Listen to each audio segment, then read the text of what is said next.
രാഷ്ട്രീയ ഇന്ത്യയുടെ ഭാഗധേയം നിർണയിച്ച ആം ആദ്മി പാർട്ടി അസംഭവ്യമെന്ന് കരുതിയിരുന്ന പല കാര്യങ്ങളും നടപ്പിലാക്കിക്കൊണ്ട് അധികാരി വർഗത്തെ ഞെട്ടിച്ചു കളഞ്ഞ, അമ്പരപ്പിച്ചു കളഞ്ഞ ആം ആദ്മി പാർട്ടി. അതോടൊപ്പം തന്നെ ഇതിനൊക്കെ ഉപരിയായി ഇന്ദ്രപ്രസ്ഥത്തിന്റെ ഇടനാഴികളിൽ പ്രകമ്പനം കൊള്ളിച്ചുകൊണ്ട് നിശ്ചയദാർഢ്യത്തോടെ മുന്നേറിയ ആം ആദ്മി പാർട്ടി 2012 രൂപവൽക്കരിച്ച് 2013 തന്നെ ഡൽഹിയുടെ ഭരണസാരഥ്യം ഏറ്റെടുത്തത് 70 സീറ്റിൽ 67 സീറ്റ് നേടിക്കൊണ്ടായിരുന്നു ഈ ആദ്മി പാർട്ടി. ഈ പാർട്ടി ഉത്തരേന്ത്യയിൽ നിന്നും ഉത്തരേന്ത്യയിലെ ഭരണ നേട്ടങ്ങൾ കാണിച്ചുകൊണ്ട് സംസ്ഥാനത്തിലേക്ക് വരാൻ തയ്യാറെടുക്കുമ്പോൾ അതിനുവേണ്ടി അതിൻ്റെ വളണ്ടിയർമാർ ഇതാ നമ്മൾക്ക് മുന്നിലെത്തിയിരിക്കുന്നു. നമുക്ക് അവരെ കാണാം. ഇത് അഡ്വക്കേറ്റ് CM അബ്ദുൽ നാസർ, അതുപോലെ തന്നെ ആം ആദ്മി പാർട്ടിയുടെ മറ്റൊരു പ്രവർത്തകനായ അലി കള്ളിവളപ്പിൽ. ഇനി നമുക്ക് വിഷയത്തിലേക്ക് വരാം. ആം ആദ്മി പാർട്ടിയുടെ സമകാലീന പ്രസക്തിയെക്കുറിച്ച് നമുക്കൊന്ന് ചർച്ച ചെയ്യാം. ആദ്യമായിട്ട് ബഹുസ്വരത ഇല്ലാതാക്കുന്ന ജനാധിപത്യ മതേതര ഇന്ത്യയിലെ ഭാവി എങ്ങനെ നിർണയിക്കും? ഇതിനെക്കുറിച്ച് അങ്ങേക്ക് എന്താ പറയാനുള്ളത്? ജനാധിപത്യ ഇന്ത്യയിൽ ഇതേവരെ വന്ന സർക്കാരുകളിൽ നിന്ന് വ്യത്യസ്തമായ ഒരു സമീപനമാണ് നമുക്ക് 2014 മുതൽ കാണാൻ കഴിഞ്ഞിട്ടുള്ളത്. ഒരു പ്രധാനമന്ത്രിക്കും ചെയ്യാൻ കഴിയാത്ത ഒരു കാര്യമാണ് ഇപ്പോഴത്തെ പ്രധാനമന്ത്രിയിൽ നിന്ന് നമുക്ക് ലഭിച്ചത്. ആ ലഭിച്ച കാര്യം എന്താണെന്ന് പറഞ്ഞാൽ,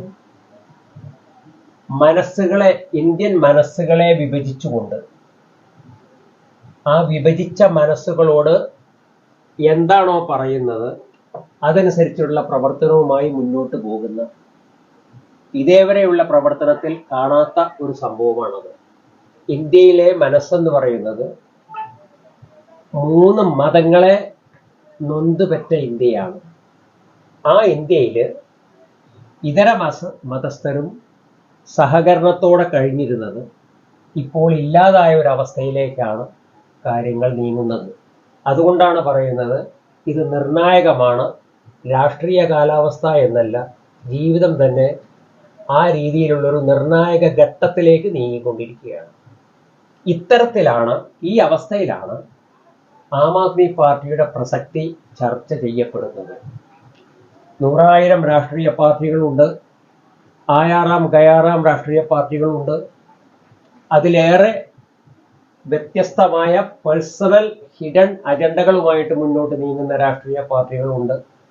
അവരിൽ നിന്നെല്ലാം വ്യത്യസ്തമായി 2012 നവംബർ 26 ഉദയം ചെയ്ത രാഷ്ട്രീയ പാർട്ടി എന്ന നിലയിൽ ആം ആദ്മി പാർട്ടിക്ക് സാധാരണക്കാരായ ജനങ്ങളോട് ഒത്തിരി കാര്യങ്ങൾ ബന്ധപ്പെട്ട് തന്നെ പറയാനുണ്ട്.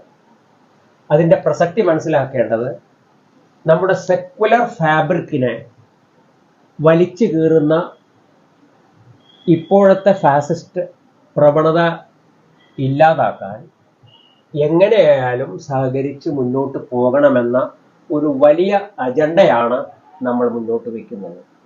അതിൻ്റെ ഭാഗമായാണ് ഇപ്പോഴത്തെ ഭരണകക്ഷിയിലുള്ള പാർട്ടിയെ മാറ്റി നിർത്തിക്കൊണ്ട്, അവരെ അധികാരത്തിൽ നിന്ന് മാറ്റി നിർത്തി മറ്റുള്ളവരുമായി കൂട്ടുപിടിച്ച് കൂട്ടായ്മയുണ്ടാക്കി ഒരു ചേരി ഉണ്ടാക്കണമെന്നും ആ ചേരിയിൽ ഉറച്ചു നിന്ന് ഇന്നത്തെ ഭരണമുന്നണിയുടെ ഇത്തരം പ്രവർത്തനത്തെ അടിസ്ഥാനപരമായി തന്നെ എതിർത്ത് തോൽപ്പിക്കേണ്ടതുണ്ടെന്നും മനസ്സിലാക്കിയിരിക്കുന്നത്. ഈ സന്ദേശമാണ് ഞങ്ങൾക്ക് ജനങ്ങളുടെ മുമ്പിൽ പറയാനുള്ളത്. +2 ഡിഗ്രി കഴിഞ്ഞവർക്ക് വേൾഡ്സ് ഫസ്റ്റ് AR/VR ക്ലാസ് റൂമിലൂടെ സ്മാർട്ട് ഫോൺ എഞ്ചിനീയർ ആവാം. കൂടുതൽ അറിയാൻ വിളിക്കൂ ബ്രിഡ്കോ ആൻഡ് ബ്രിഡ്കോ. ഇനി അങ്ങയോടാണ് ചോദ്യം. കേരളത്തിൽ നമുക്ക് എന്ത് പകരം സംവിധാനമാണ് ആലോചിക്കാനുള്ളത്? കേരളത്തിൽ കാലകാലങ്ങളായിട്ട് ഭരണത്തിൽ വന്നുകൊണ്ടിരിക്കുന്ന UDF, LDF മുന്നണികൾ നമുക്കറിയാം. ഒരു ഭരണം, അതിപ്പോൾ UDFിൻ്റെ ഭരണമായിരിക്കട്ടെ, ആ ഭരണം അവസാനിച്ച് മറ്റൊരു ഭരണത്തെ ജനങ്ങൾ തിരഞ്ഞെടുക്കുന്നത് മുൻ ഭരണത്തിലെ അഴിമതിയും കൊള്ളരുതായ്മകളും മറ്റ് പ്രശ്നങ്ങളും ജനങ്ങൾക്ക് അസഹ്യമാകുമ്പോഴാണ്. എന്നാൽ പിന്നീട് വരുന്ന പാർട്ടി അല്ലെങ്കിൽ പിന്നീട് വരുന്ന ഭരണം കഴിഞ്ഞ ഭരണത്തിലെ അഴിമതിയെക്കുറിച്ചോ അല്ലെങ്കിൽ മറ്റ് ജനവിരുദ്ധ നടപടികളെക്കുറിച്ചോ അന്വേഷണം നടത്തുന്നതിനോ അതിനെതിരെ നടപടി കൊണ്ടുവരുന്നതിനോ തയ്യാറാകുന്നില്ല. ഇതിൽ നിന്നും കേരളത്തിലെ ജനത മനസ്സിലാക്കുന്ന ഒരു കാര്യം, ഈ രണ്ട് മുന്നണികളും പരസ്പര സഹകരണ സംവിധാനങ്ങളാണ് എന്നുള്ളതാണ്. അപ്പോൾ കേരള സംസ്ഥാനത്തിന് ആവശ്യം അതിൽ നിന്ന് വ്യത്യസ്തമായിട്ടുള്ള കേരള സംസ്ഥാനത്തിൻ്റെ റവന്യൂ, കേരള സംസ്ഥാനത്ത് ജനങ്ങൾക്ക് വേണ്ടി ചെലവഴിക്കുന്ന അഴിമതി രഹിതമായ ഒരു ഭരണം നിലവിൽ വരിക എന്നുള്ളതാണ്.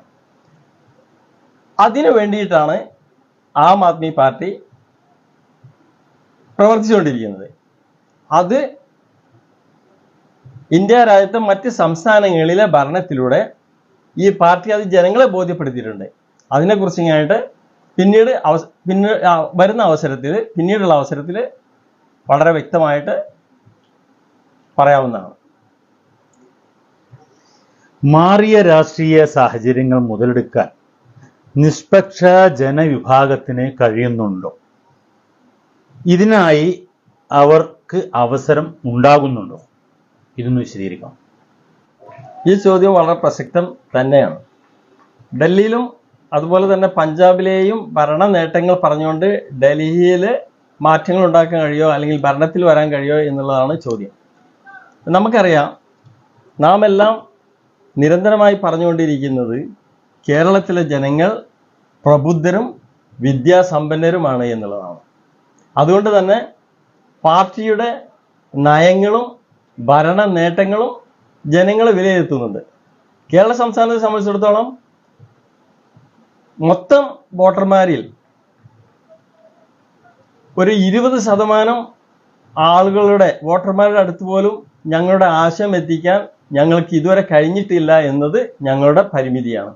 ഈ പരിമിതിയെ ഞങ്ങൾ അതിജീവിക്കുമ്പോൾ ഈ സംസ്ഥാനത്തെ വിദ്യാസമ്പന്നരായിട്ടുള്ള പ്രബുദ്ധരായിട്ടുള്ള ജനത ഈ പാർട്ടിയെ മറ്റ് ഏത് സംസ്ഥാനത്തേക്കാളും ഗംഭീരമായ നിലയിൽ കേരളത്തിൽ അധികാരം എത്തിക്കുമെന്ന് ഉള്ള കാര്യത്തിൽ ഞങ്ങൾക്കൊരു സംശയവുമില്ല. അതിൻ്റെ സൂചനകളാണ് ഇപ്പോൾ എൻ്റെ സഹപ്രവർത്തകൻ നേരത്തെ പറഞ്ഞ ഞങ്ങളുടെ പഞ്ചായത്ത് മെമ്പറും അതുപോലെ തന്നെ ഞങ്ങളുടെ ബാങ്കുകളിലെ തെരഞ്ഞെടുപ്പുകളിൽ 2ാം സ്ഥാനത്ത് ഇടുക്കിയിൽ ഞങ്ങൾ എത്തിയതും അതിൻ്റെ സൂചനകളാണ്.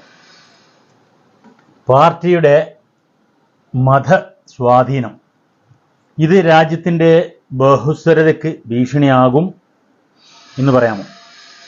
സത്യത്തിലെ ആം ആദ്മി പാർട്ടിക്ക് ഒരു മതസ്വാധീനവുമില്ല. ആം ആദ്മി പാർട്ടി മതേതര പാർട്ടിയാണ്. 100% തികഞ്ഞ മതേതര പാർട്ടിയാണ്. നമ്മൾ മനസ്സിലാക്കേണ്ട ഒരു കാര്യമുണ്ട്. ഇന്ത്യ രാജ്യത്തെ ഭൂരിപക്ഷം ജനങ്ങളും ഹൈന്ദവ മത വിശ്വാസികളാണ്. ആ നിലയ്ക്ക് ആം ആദ്മി പാർട്ടിയിലെ നല്ലൊരു വിഭാഗം ജനങ്ങളും ഹൈന്ദവ മത വിശ്വാസികളാണ്. ഞങ്ങളുടെ ആരാധ്യനായ നേതാവ് അരവിന്ദ് കെജ്രിവാൾ ഒരു തികഞ്ഞ മതവിശ്വാസിയാണ്. മതം അത് മനുഷ്യൻ്റെ ഹൃദയത്തിനകത്ത് നിലകൊള്ളുന്നതാണ്. അത് ഒരു കാരണവശാലും തന്നെ ഭരണരംഗങ്ങളിലോ മറ്റേതെങ്കിലും മേഖലകളിലോ പ്രതിഫലിപ്പിക്കുന്നതല്ല. അരവിന്ദ് കെജ്രിവാൾ ഡൽഹിയിൽ നിന്നും അതേപോലെ തന്നെ ഞങ്ങളുടെ സർക്കാർ പഞ്ചാബിൽ നിന്നും വയോധികരും വൃദ്ധരായിട്ടുള്ള ജനങ്ങൾക്ക് അവരുടെ ആരാധനാ കേന്ദ്രങ്ങൾ സന്ദർശിക്കുന്നതിനുള്ള സൗകര്യം ചെയ്തു കൊടുക്കുന്നത് അത് ഒരു മതാശ്രിതമായിട്ടുള്ള ചിന്തകളിലൂടെയല്ല, മറിച്ച് എല്ലാ മതക്കാർക്കും അവരവരുടെ ആരാധനാലയങ്ങൾ, അത് വൃദ്ധരായുള്ള ജനങ്ങളെ സംബന്ധിച്ചിടത്തോളം അവരുടെ ഒരു ആഗ്രഹമാണ്, അത് നിറവേറ്റി കൊടുക്കുകയാണ് ചെയ്യുന്നത്. അത് സിഖുകാർക്കായാലും പാഴ്സികൾക്കായാലും ഇസ്ലാം മതവിശ്വാസികൾക്കായാലും ഹിന്ദു മതവിശ്വാസികൾക്കായാലും ചെയ്തു കൊടുക്കുന്നുണ്ട്.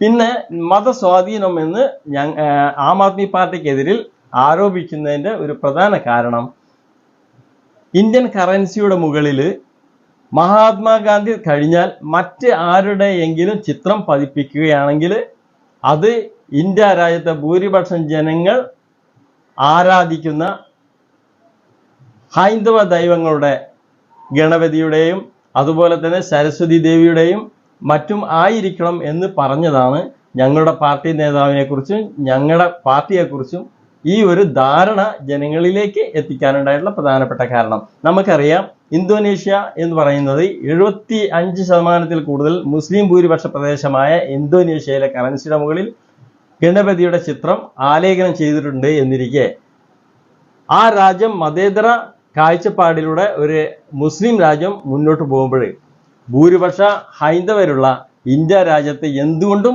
ഏതൊരു ഭരണാധികാരിയുടെ ചിത്രം ഇന്ത്യൻ കറൻസിയുടെ മുകളിൽ വരുന്നതിനേക്കാൾ ഉത്തമമാണ് ഈ രാജ്യത്തെ ഞങ്ങളുടെ സഹോദരങ്ങളായിട്ടുള്ള ഈ രാജ്യത്തെ സാധാരണ ഭൂരിപക്ഷം ജനങ്ങൾ ആരാധിക്കുന്ന ഒരു മതവിഭാഗത്തിന്റെ ദൈവങ്ങളുടെ ചിത്രം വരിക എന്നുള്ളത് മാത്രമാണ് ഞങ്ങളുടെ കാഴ്ചപ്പാട്. പൂർണ്ണമായും മതനിരപേക്ഷമാണ്, അതിൽ മതേതരമാണ്, അതിൽ മതാശ്രിതമായിട്ട് ഒന്നുമില്ല. രാജ്യത്ത് നിരവധി പാർട്ടികൾ പ്രവർത്തിച്ചു വരുന്നു. ഈ പാർട്ടികൾക്കൊന്നും ഇല്ലാത്ത ഒരു സമവായ പ്രവർത്തനം ഇത് ആം ആദ്മി പാർട്ടി തുടരുകയാണ്. എന്താണ് ഇതിനെക്കുറിച്ച് പറയാനുള്ളത്? ആം ആദ്മി പാർട്ടിയെ സംബന്ധിച്ചിടത്തോളം സമവായമുണ്ടാക്കലിൻ്റെ ആവശ്യകതയെക്കുറിച്ച് ആദ്യം മുതൽ തന്നെ പറഞ്ഞു വന്നൊരു പാർട്ടിയാണ്. നമുക്കറിയാം, മഹാരാഷ്ട്രയിൽ കോൺഗ്രസും ശിവസേനയുമായിരുന്നു സഖ്യം. അതെന്തുകൊണ്ടാണ് ആ സഖ്യം വന്നത് എന്നത് തന്നെ ഫാസിസ്റ്റ് വിരുദ്ധ ചേരി ഉണ്ടാക്കുന്നതിൻ്റെ ഭാഗമാണ്. അതിൽ നിന്ന് ഡെവലപ്പ് ചെയ്ത് അത്തരമൊരു ചേരി ഇന്ത്യയിൽ മൊത്തം വരണമെന്നും അങ്ങനെ ഇപ്പോഴത്തെ ഫാസിസ്റ്റ് ചേരിക്കെതിരെ ഒരു മുന്നണി ഉണ്ടാക്കണമെന്ന ലക്ഷ്യത്തോടു കൂടി പ്രവർത്തിക്കുമ്പോൾ അതിനുവേണ്ടി എന്ത് വിട്ടുവീഴ്ചയ്ക്കും തയ്യാറാണെന്ന് പറഞ്ഞ് ഡൽഹിയിലുള്ള 7 പാർലമെന്ററി സീറ്റിൽ 3 സീറ്റ് മറ്റു പാർട്ടികൾക്ക് കൊടുത്ത് ഇതേപോലുള്ള യൂണിറ്റി കാത്തു സൂക്ഷിക്കണം എന്ന അജണ്ടയോടുകൂടിയാണ് ആം ആദ്മി പാർട്ടി മുന്നിട്ട് വരുന്നതും പ്രവർത്തനം മുന്നോട്ട് നീക്കുന്നതും. ഇതിൽ ഒരു കാര്യം കൂടെ കൂടി പറയാനുള്ള എന്താന്ന് പറഞ്ഞു കഴിഞ്ഞാല്, ആം ആദ്മി പാർട്ടിയുടെ ആത്യന്തിക ലക്ഷ്യം ഈ സംഘപരിവാർ ഫാസിസ്റ്റ് ഭരണത്തെ അധികാരത്തിൽ നിന്നും തൂത്തെറിയുക എന്ന് തന്നെയാണ്. അതിനുവേണ്ടി ഏത് രീതിയിലുള്ള വിട്ടുവീഴ്ചയ്ക്കും ആം ആദ്മി പാർട്ടി തയ്യാറാണെന്ന് ഞങ്ങളുടെ ദേശീയ പ്രസിഡന്റ് അരവിന്ദ് കെജ്രിവാൾ പരസ്യമായി പ്രഖ്യാപിച്ചു. ഓക്കെ സർ, അങ്ങ് പറഞ്ഞത് വളരെ വ്യക്തമാണ്. ഇതേ സമയത്ത് മറ്റൊന്ന് ചോദിക്കട്ടെ. ഈ സംഘപരിവാർ ഫാസിസ്റ്റ് ശക്തികൾ അവരെ എതിരിടുക അല്ലെങ്കിൽ നേരിടുക എന്നുള്ളതാണ് പാർട്ടിയുടെ മുഖ്യ ലക്ഷ്യം എന്ന് പറയുന്നത്. എന്നാൽ ഇതേ സമയം നമ്മുടെ പ്രതിപക്ഷ കക്ഷികളെല്ലാം തന്നെ ഭിന്നിച്ചു നിൽക്കുകയാണ്. ഇവരെ ഒരു കുടക്കീഴിൽ കൊണ്ടുവന്ന് ഈ ഫാസിസ്റ്റ് ഭരണത്തിനെതിരെ പോരാൻ എന്താണ് ആം ആദ്മി പാർട്ടിക്ക് ചെയ്യാനുള്ളത്? ഇപ്പൊ ഈ ചോദിച്ച ചോദ്യത്തിന് ഉത്തരം തന്നെയാണ് ഇപ്പൊ തൊട്ടു മുമ്പ് ഞങ്ങൾ പറഞ്ഞത്. മറ്റ് ഈ ഇന്ത്യ രാജ്യത്തെ ഏറെക്കുറെ എല്ലാ രാഷ്ട്രീയ പ്രസ്ഥാനങ്ങളെയും ഭരണം ഈ രാജ്യത്തെ ജനങ്ങൾ അനുഭവിച്ച് അറിഞ്ഞവരാണ്. അവസാനത്തെ മൻമോഹൻ സിംഗ് ഭരണത്തിലെ കെടും അഴിമതിയാണ് നരേന്ദ്രമോദിയുടെ സർക്കാരിന് അധികാരത്തിൽ വരാനുള്ള സാഹചര്യം ഉണ്ടാക്കിയത്. 50 രൂപയ്ക്ക് പെട്രോൾ കൊടുക്കുമെന്നും ഗ്യാസിന്റെ വില 400-ൽ നിന്ന് വീണ്ടും താഴ്ത്തുമെന്നും 50 രൂപ നിരക്കിൽ ഒരു ഡോളർ ഇന്ത്യ രാജ്യത്ത് ലഭ്യമാകുമെന്നും ഒക്കെ പറഞ്ഞ് ജനങ്ങളെ പറ്റിച്ച് പുറത്ത് രാജ്യങ്ങളിലെ ഇന്ത്യൻ രാഷ്ട്രീയക്കാർ കൊണ്ട് നിക്ഷേപിച്ച പണം തിരിച്ചു കൊണ്ടുവന്ന് ഇവിടുത്തെ സാധാരണ ജനങ്ങളുടെ അക്കൗണ്ടിലേക്ക് 15 ലക്ഷം രൂപ വീതം വരവ് വയ്ക്കുമെന്നെല്ലാം പറഞ്ഞ് ജനങ്ങളെ വഞ്ചിച്ച് അധികാരത്തിൽ വന്ന ഒരു സർക്കാരാണ് ഇപ്പോൾ നിലവിലുള്ളത്. അങ്ങനെ ഒരു സാഹചര്യം ഇവിടെ സംജാതമാക്കിയത് ഈ പറയുന്ന മതേതര ജനാധിപത്യ മൂല്യങ്ങൾ ഞങ്ങൾക്കുണ്ട് എന്ന് പ്രഖ്യാപിക്കുന്ന രാഷ്ട്രീയ പാർട്ടികളാണ്. പക്ഷേ ഈ രാഷ്ട്രീയ പാർട്ടികൾക്ക് ഒന്നും തന്നെ ഈ രാജ്യത്തോട് പ്രതിബദ്ധതയോ ഇവിടുത്തെ ജനങ്ങളോട് പ്രതിബദ്ധതയോ ഇവിടുത്തെ മതേതരത്വത്തോട് പ്രതിബദ്ധതയോ ഉണ്ടായിരുന്നില്ല എന്നുള്ളതാണ് വ്യക്തം. അതുകൊണ്ടാണ് ഇങ്ങനെ ഒരു സാഹചര്യം ഇന്ത്യ രാജ്യത്തിന് വരാനുണ്ടായ കാരണം. വ്യക്തമാണ്, അങ്ങയുടെ മറുപടി വ്യക്തമാണ്. കൂട്ടിച്ചേർത്ത് നമ്മെ സംബന്ധിച്ചിടത്തോളം നമ്മളൊരു അഗ്രികൾച്ചറിസ്റ്റ് നേഷനാണ്. കൃഷിക്കാരുടെ രാജ്യമാണ്. കൃഷിക്കാരാണ് നമ്മുടെ സമ്പത്ത്. അവർ നടത്തുന്ന സമരത്തെ നേരിടുന്ന ഇന്നത്തെ സർക്കാരും ഇന്നത്തെ പ്രശ്നങ്ങൾ പോയി പറയാനൊരു കേന്ദ്രമില്ലാതെ ഉഴലുന്ന സാധാരണക്കാരും, അതാണ് ഇന്ത്യയുടെ ഏറ്റവും വലിയ ഭീഷണി. അവരെ സംബന്ധിച്ചിടത്തോളം ഓരോ ദിവസവും 30 വീതം കർഷകരാണ് ആത്മഹത്യ ചെയ്തുകൊണ്ടിരിക്കുന്നത്. 2014 മുതൽ 2023 വരെ ഇന്ത്യ മഹാരാജ്യത്ത് ആത്മഹത്യ ചെയ്ത കർഷകരുടെ എണ്ണം 1,00,000.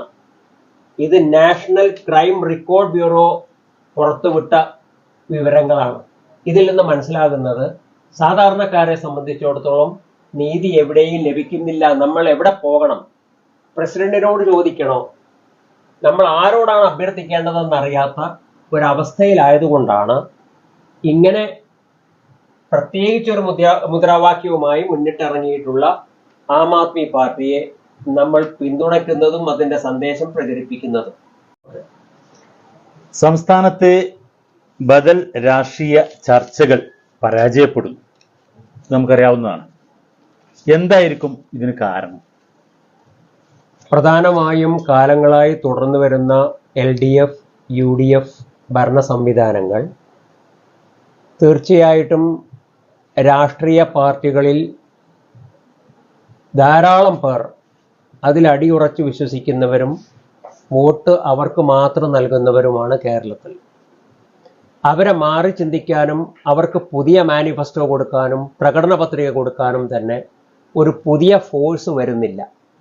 ആ പുതിയ ഫോഴ്സ് എവിടെയെന്ന അന്വേഷണത്തിൽ നിന്ന് നമുക്ക് മനസ്സിലായിട്ടുള്ളത്, കെജ്രിവാൾ പ്രദാനം ചെയ്യുന്ന ആം ആദ്മി പാർട്ടി ഡൽഹിയിലും പഞ്ചാബിലും അധികാരത്തിൽ വന്നപ്പോഴും ശേഷമുണ്ടായ പ്രവർത്തനങ്ങളിലും എല്ലാം ആകൃഷ്ടമായി കേരളത്തിൽ 8% മുതൽ 12% വരെ ആളുകൾ അദ്ദേഹത്തിൻ്റെ ഫാൻസ് ആകുന്നു, അദ്ദേഹത്തിൻ്റെ പ്രവർത്തനത്തിൽ താല്പര്യം പ്രകടിപ്പിച്ച് മുന്നോട്ട് വരുന്നു. അത് തന്നെയാണ് ഞങ്ങൾ മനസ്സിലാക്കുന്നത് ഇതിന് ഭാവിയുണ്ട്. ഇതിന് ഭാവിയുണ്ട് എന്നതിന് തെളിവായിട്ടാണ് നമ്മുടെ ഇടുക്കി ജില്ലയിലെ കരിങ്കുന്നം വാർഡിൽ നിന്ന് ഒരു മെമ്പർ ഈ വർഷം തിരഞ്ഞെടുക്കപ്പെട്ടതും അതേ കരിങ്കുന്നം പഞ്ചായത്തിലെ ബാങ്ക് തിരഞ്ഞെടുപ്പിൽ അവിടെ 2ാം സ്ഥാനത്ത് ആം ആദ്മി പാർട്ടിയും 1ാം സ്ഥാനത്ത് UDFുമാണ് എത്തിയത്. അപ്പോൾ ഇടതുപക്ഷത്തിനും UDFിനും തന്നെ നമ്മെ സംബന്ധിച്ചിടത്തോളം അതൊരു അഗ്നിപരീക്ഷ തന്നെയാണ്. നമ്മെ സംബന്ധിച്ചിടത്തോളം നമ്മൾ മുന്നോട്ട് വയ്ക്കുന്ന മാനിഫെസ്റ്റോ പ്രവർത്തിക്കാനും സമയബന്ധിതമായിട്ട് കാര്യങ്ങൾ ചെയ്യുവാനും അത് എത്തിക്കാനും വേണ്ടി മാത്രമാണ്. എന്നാൽ നഖശികാന്തം എതിർക്കുന്ന രാഷ്ട്രീയ അടിമകൾ എന്ന് ചിലരൊക്കെ വിശേഷിപ്പിക്കുന്ന അത്തരം ആളുകൾ അടിയുറച്ച് അതിൽ തന്നെ നിൽക്കുന്നത് കൊണ്ടാണ് വോട്ടുകൾ മറിയാത്തതും മാറാത്തതും. എന്നാൽ ഇതിലൊരു മാറ്റം പ്രതീക്ഷിച്ചുകൊണ്ടാണ് പുതിയ മാനിഫെസ്റ്റോ, പുതിയ പ്രകടന പത്രികകളുമായിട്ട് ആം ആദ്മി പാർട്ടി രംഗത്ത് വരുന്നത്. ഒരു വ്യാഴവട്ടക്കാലമായി പ്രവർത്തിച്ചു വരുന്ന ആം ആദ്മി പാർട്ടി, ഈ പാർട്ടി എന്ത് പ്രതീക്ഷയാണ് പുതിയ ജനത്തിന് നൽകുന്നത്? ആം ആദ്മി പാർട്ടി ഇന്ന് ഇന്ത്യ രാജ്യത്ത് 2 സംസ്ഥാനങ്ങളിൽ ഭരണം നടത്തിക്കൊണ്ടിരിക്കുന്നുണ്ട്. ഒരു സംസ്ഥാനത്ത് അധികാരത്തിൽ വന്ന് 8 വർഷം തികയ്ക്കുമ്പോൾ തൊട്ടടുത്ത സംസ്ഥാനത്തിലും ഈ പാർട്ടി ഭരണത്തിൽ വരുന്നു. ആദ്യം അധികാരത്തിൽ വന്ന ഡൽഹി സംസ്ഥാനത്തെ ഭരണ മികവാണ് പഞ്ചാബ് എന്ന സംസ്ഥാനത്ത് ഈ രാഷ്ട്രീയ പാർട്ടിക്ക് അധികാരത്തിൽ എത്താനുള്ള സാഹചര്യം ഒരുക്കിയത്. ഈ ലോകം ഇന്നേ വരെ കണ്ടിട്ടില്ലാത്ത ജനക്ഷേമ പ്രവർത്തനങ്ങളാണ് ഈ രാഷ്ട്രീയ പാർട്ടി ഈ 2 സംസ്ഥാനങ്ങളിൽ നടത്തിക്കൊണ്ടിരിക്കുന്നത്. അതിനെക്കുറിച്ച് വിശദമായിട്ട് ഞങ്ങൾ വിശദീകരിക്കേണ്ട ആവശ്യമില്ല. ഇവിടുത്തെ സോഷ്യൽ മീഡിയകളും മറ്റും ഇത്തരം കാര്യങ്ങളെക്കുറിച്ച് വളരെ വ്യക്തമായിട്ട് സ്ഥിരമായിട്ട് പ്രതിപാദിക്കുന്നുണ്ട്. വൈദ്യുതി ഈ പറഞ്ഞ 2 സംസ്ഥാനങ്ങളിലും സൗജന്യമായിട്ട് സർക്കാർ നൽകിക്കൊണ്ടിരിക്കുന്നു. വിദ്യാഭ്യാസം, ഉന്നതതല വിദ്യാഭ്യാസം വരെ അത്യാധുനിക വിദ്യാലയങ്ങളിൽ ലോകോത്തര നിലവാരമനുസരിച്ച് വിദ്യാഭ്യാസം നൽകിക്കൊണ്ടിരിക്കുന്നു. അതുപോലെ തന്നെ ചികിത്സാ രംഗത്ത് എത്ര ലക്ഷങ്ങൾ കോടികൾ ചെലവ് വരുന്ന ചികിത്സയും സൗജന്യമായിട്ട് നൽകാൻ ഡൽഹി സർക്കാർ തയ്യാറാകുന്നു.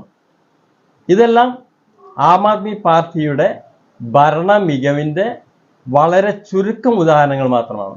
അങ്ങനെ പറയുകയാണെങ്കിൽ, വിപുലമായി പറയുകയാണെങ്കിൽ വളരെ സമയമെടുക്കും. പാർട്ടിയുടെ അജണ്ട ഏറെക്കുറെ ഒരേപോലെയാണ്. ഏത് സംസ്ഥാനത്ത് അധികാരത്തിൽ വന്നാലും പാർട്ടിയുടെ മാനിഫെസ്റ്റോ ഒരേപോലെ ആയിരിക്കും, ആ സംസ്ഥാനങ്ങളുടെ സാഹചര്യങ്ങൾക്ക് അനുസരിച്ച് എന്ന് പാർട്ടിയുടെ സമുന്നതനായ ഞങ്ങളുടെ നേതാവ് അരവിന്ദ് കെജ്രിവാൾ വളരെ പരസ്യമായിട്ട് വ്യക്തമാക്കിയിട്ടുണ്ട്. Okay sir. അതുപോലെ തന്നെ ഡൽഹിയിലെ നമുക്കറിയാം പൊതുക്കടം 32,000 കോടിയിൽ നിന്ന് 3,000 കോടിയായും ഇപ്പോൾ അത് മിച്ചമായും വന്നിട്ടുണ്ട്. എല്ലാ സൗജന്യങ്ങളും വിദ്യാഭ്യാസ രംഗത്തായാലും ആരോഗ്യ രംഗത്തായാലും നൽകിയിട്ടും ഇതുപോലെ പൊതുകടം കുറയ്ക്കാൻ കഴിഞ്ഞുവെങ്കിൽ അത് ഭരണത്തിൻ്റെ മേന്മ തന്നെയായിട്ടാണ് നമ്മൾ കാണുന്നത്. Okay sir. ഡൽഹിയിലും പഞ്ചാബിലും പാർട്ടിയുടെ നേതൃത്വത്തിൽ നടന്നുകൊണ്ടിരിക്കുന്ന വികസന പ്രവർത്തനങ്ങളും മുന്നേറ്റങ്ങളും നമുക്ക് മനസ്സിലാക്കാം. പക്ഷെ ഇത് കേരള സംസ്ഥാനത്തിൽ എത്രത്തോളം സ്വാധീനം ഉണ്ടാക്കാൻ കഴിയും എന്നാണ് വിചാരിക്കുന്നത്? കേരള സംസ്ഥാനത്തെ സംബന്ധിച്ചിടത്തോളം നമുക്ക് ആനയെ പേടിച്ച് പുറത്തിറങ്ങാൻ വയ്യ, പേപ്പട്ടിയെ പേടിച്ച് പുറത്തിറങ്ങാൻ വയ്യ. ഇവിടെ നടക്കുന്ന ഒരു കാര്യവും ഒന്നും തന്നെ സുതാര്യമല്ല. പ്രശ്നങ്ങളേ ഉള്ളൂ. ഈ പ്രശ്നങ്ങൾ പറയാനോ ഉന്നയിക്കാനോ നമുക്ക് ആധികാരികമായിട്ട് കേന്ദ്രങ്ങളും ഇല്ലാതായിരിക്കുകയാണ്. പെൻഷനില്ല, എല്ലാ ആനുകൂല്യങ്ങളും നിർത്തിയതുപോലെയാണ്. കേവലം വീടുകളുടെ ശവപ്പറമ്പുകളായിട്ട് മാറുന്ന നമ്മുടെ കേരള സംസ്ഥാനത്ത് വിദ്യാഭ്യാസ രംഗത്തായാലും ആരോഗ്യ രംഗത്തായാലും ഉണ്ടായിട്ടുള്ള പരാജയങ്ങളും അതുപോലെ മൊത്തത്തിലുണ്ടായിട്ടുള്ള അപജയം കുറിച്ചു വെച്ചുകൊണ്ട് ആം ആദ്മി പാർട്ടി മുന്നോട്ട് വെക്കുന്നത് എന്താണ് എന്നുള്ളത് മനസ്സിലാക്കാൻ ഡൽഹിയിലെയും പഞ്ചാബിലെയും ഡാറ്റ സഹിതം ഞങ്ങൾ മുന്നോട്ട് വെക്കുന്ന കാര്യങ്ങൾ ഇതിനെക്കുറിച്ച് പറയാൻ വേണ്ടി മാത്രമാണ്. നമ്മെ സംബന്ധിച്ചിടത്തോളം, കേരളത്തെ സംബന്ധിച്ചിടത്തോളം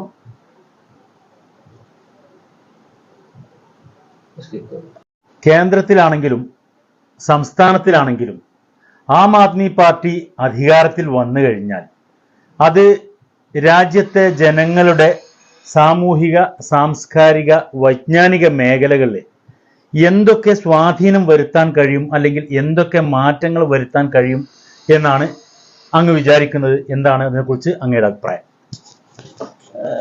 ഇപ്പോൾ കേന്ദ്രത്തിലായാലും ശരി, കേരളത്തിലായാലും ശരി, കേന്ദ്രവും ഇന്ന് അഭിമുഖീകരിക്കുന്ന മുഖ്യ പ്രശ്നം അഴിമതിയാണ്. കേരളത്തിലെ അടി മുതൽ നമ്മൾ പറയാറില്ലേ മുടി വരെ എന്ന്, അതുവെച്ചാൽ അങ്ങേ തലം മുതൽ ഇങ്ങേ തലം വരെ അഴിമതിയുടെ കൂത്തരങ്ങാണ്. ഈ സംസ്ഥാനത്ത് ഒരു അഴിമതി രഹിത ഭരണം നിലവിൽ വന്നാൽ ഈ സംസ്ഥാനത്തിൻ്റെ റവന്യൂ, ഈ സംസ്ഥാന ജനങ്ങളുടെ ക്ഷേമ ഭരണത്തിന് ഉതകും മാത്രം ഉണ്ട് എന്നുള്ള കാര്യത്തിൽ ഒരു സംശയവുമില്ല. ഈ സംസ്ഥാനത്തിൻ്റെ അഴിമതി വിമുക്തമാകുന്നതോടുകൂടെ ഈ സംസ്ഥാനത്തിൻ്റെ സാമ്പത്തിക പ്രശ്നങ്ങൾ പരിഹരിക്കപ്പെടുമെന്നുള്ള കാര്യത്തിൽ സംശയമില്ല. ഇപ്പോൾ തൊട്ട് മുമ്പ് പറഞ്ഞതുപോലെ തന്നെ ഡൽഹി സംസ്ഥാനത്ത് 30,000 ചില്ലാനം കോടി അല്ലേ, 30,000 ചില്ലാനം കോടി രൂപയുടെ ഡെഫിസിറ്റ് കുറവ് ഉണ്ടായിരുന്നിടത്ത് ഇപ്പോൾ 17,000 ചില്ലാൻ കോടി രൂപയുടെ മിച്ച ബജറ്റ് അവതരിപ്പിച്ചുകൊണ്ട് ആ സംസ്ഥാനം മുന്നേറിക്കൊണ്ടിരിക്കുന്നത് ആം ആദ്മി പാർട്ടിയുടെ ഭരണത്തെ നൈപുണ്യത്തിന് ഉദാഹരണമാണ്. ഈ അവസ്ഥ കേരള സംസ്ഥാനത്തും ഉണ്ടാകും. അഴിമതി മാറുന്നതോടുകൂടെ കേരള സംസ്ഥാനം സാമ്പത്തികമായും അതുപോലെ തന്നെ വിദ്യാഭ്യാസപരമായി അതുപോലെ തന്നെ ചികിത്സാ മേഖലകളിൽ മറ്റ് ഏതെല്ലാം മേഖലകളിൽ സാമൂഹികമായിട്ടുള്ള എല്ലാ മേഖലകളിലും വൻ മാറ്റങ്ങൾക്ക് വിധേയമാകുമെന്നുള്ള കാര്യത്തിൽ ഒരു സംശയവുമില്ല. അത് തന്നെയാണ് ഞങ്ങളുടെ ഈ പാർട്ടിയുടെ പ്രഥമ മുദ്രാവാക്യവും. ഈ സംസ്ഥാനത്ത് നമ്മൾ മനസ്സിലാക്കുന്നത് ഈ സംസ്ഥാനത്ത് ഇപ്പോൾ നടന്നുകൊണ്ടിരിക്കുന്ന ഭരണം 60% ഭരണമാണ്. 60% ഭരണം.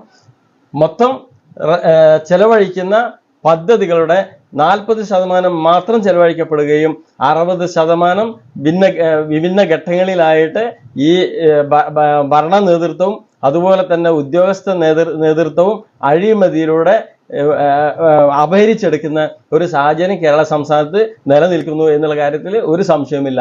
അതിനെക്കുറിച്ച് പറയുകയാണെങ്കിൽ ഒരുപാട് ഉദാഹരണങ്ങൾ പറയാൻ പറ്റും. നമ്മൾ തെരുവ് പ്രസംഗങ്ങളിലും മറ്റും നമ്മൾ നിരന്തരമായിട്ട് കേൾക്കുന്നതാണ്. പക്ഷെ ഇങ്ങനത്തെ ഒരു സാഹചര്യത്തിൽ അതിനുള്ള സമയം കുറവ് കൊണ്ട് തന്നെ അത് പറയാൻ നമ്മൾ ഉദ്ദേശിക്കുന്നില്ല. നെഹ്റുയിസത്തിൽ നിന്ന് മെജോറിറ്റേറിയനിസം അതല്ലെങ്കിൽ ടോട്ടലിറ്റേറിയനിസം എന്ന തത്വത്തിലേക്ക് നീങ്ങുന്ന ഒരു ഡിക്റ്റേറ്റർ ഫോം ഓഫ് ഗവൺമെന്റ്, അതായത് തീർത്തും തിയോക്രാറ്റിക് ലീഡിംഗ്, ആ രീതിയിലുള്ളൊരു സമ്പ്രദായത്തിലേക്കാണ് രാജ്യത്തെ കൊണ്ടുപോകുന്നത് എന്ന ആശങ്ക ജനങ്ങൾക്കുണ്ടെങ്കിൽ അവരെ കുറ്റം പറയാൻ കഴിയാത്തൊരവസ്ഥയാണെന്ന്. റിവേഴ്സ് ഐഡിയോളജിയാണ് ഇപ്പോഴത്തെ സർക്കാർ മുന്നോട്ട് വെക്കുന്നത്. ആ റിവേഴ്സ് ഐഡിയോളജി വെക്കുമ്പോൾ 18ാം നൂറ്റാണ്ടിലേക്ക് നമ്മൾ നടക്കുകയാണ്. 2000 കൊല്ലം മുമ്പ് നടന്ന കാര്യങ്ങളെ സംബന്ധിച്ച് ഇപ്പോൾ പുനർവായന നടത്തി. എന്നാൽ 2002 നടന്ന കാര്യങ്ങളെ സംബന്ധിച്ച് പറയുമ്പോൾ അതിനെതിരെ ഈ പറഞ്ഞതുപോലെ രോഷപ്രകടനം നടത്തി തീരുന്ന 2 അവസ്ഥകളാണ് നമ്മൾ കാണുന്നത്. ഒന്ന്, പഴയതിനെ ആക്സെപ്റ്റ് ചെയ്യുക. 2, ഇവർ ചെയ്തിട്ടുള്ള പഴയ കാര്യങ്ങളെ മറക്കുക. അതുകൊണ്ട് നമുക്ക് വേണ്ടത് റിവേഴ്സ് ഐഡിയോളജി അല്ല, നമുക്ക് വേണ്ടത് ശിലായുഗത്തിലേക്ക് പോകലുമല്ല, മറിച്ച് പുതിയ ഇന്ത്യയെ കെട്ടിപ്പടുക്കാനും പുതിയ ഇന്ത്യക്ക് വേണ്ടി ഏതൊക്കെയാണോ എന്തൊക്കെയാണോ ഏതൊക്കെ കർമ്മപദത്തിലാണോ മണ്ഡലത്തിലാണോ ചെയ്യേണ്ടത് അവിടെയെല്ലാം യുക്തമായ രീതിയിൽ ഇടപെട്ടുകൊണ്ട് സാധാരണക്കാരൻ്റെ കൂടെ നിൽക്കാനും അടിച്ചമർത്തപ്പെട്ടവൻ്റെയും പാർശ്വവൽക്കരിക്കപ്പെട്ടവൻ്റെയും കൂടെ നിൽക്കാനുമുള്ള ഒരു കൂട്ടായ്മയായിട്ടാണ് ആം ആദ്മി പാർട്ടിയെ ഞങ്ങൾ പരിചയപ്പെടുത്തുന്നതും അതിലേക്കുള്ള പ്രവർത്തനം ഞങ്ങൾ ക്ഷണിക്കുന്നതും.